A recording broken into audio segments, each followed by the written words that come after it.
जब सुने के होई भोजपुरी गाना बस बजे के चाही गाना।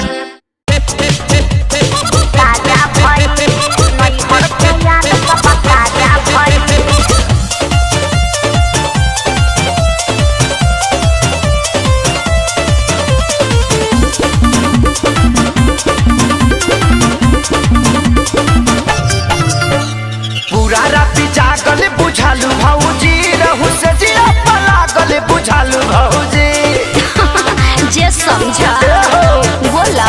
पूरा राती जागल बुझालू भौजी रहू से जिया पलागल बुझालू भौजी जब देह तोहर भैया के पाजा गइल ऐसा जब देह तोहर भैया के पाजा गइल अरे त का भइल कुछ दर्द भइल कुछ मजा भइल बाकी नहीं हर के याद सब ताजा भइल। कुछ दर्द भइल कुछ मजा भइल बाकी नहीं हर के याद सब ताजा भइल।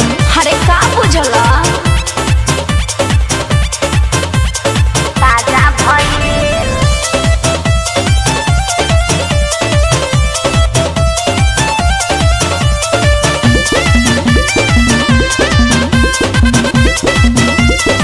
दिल बाड़ू पहिला ही के तू जब सबके दिल हो अच्छा तब का मिली सवाद तोहके का हो फील हो बताइबू काहे भौजी बोला ना सुना जे तने ये जनावा पुराना हो खेला बात बुझाव तने तूफान हो खेला।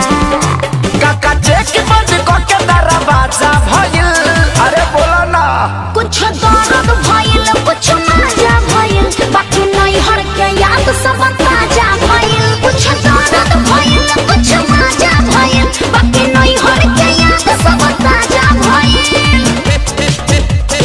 ताजा भइल नहीं हर के याद सब ताजा भइल।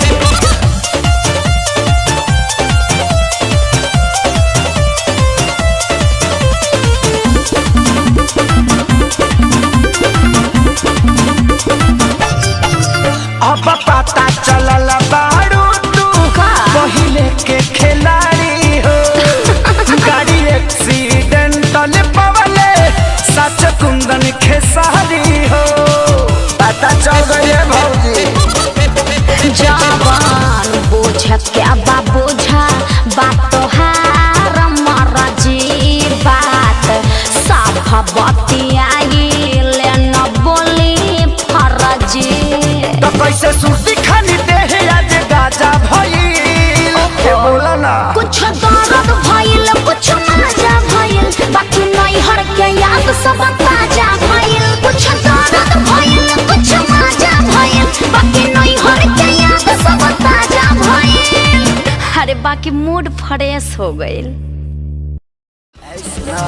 जब देह तोहर भैया के पाजा गइल अरे त का भइल कुछ दर्द भइल कुछ मजा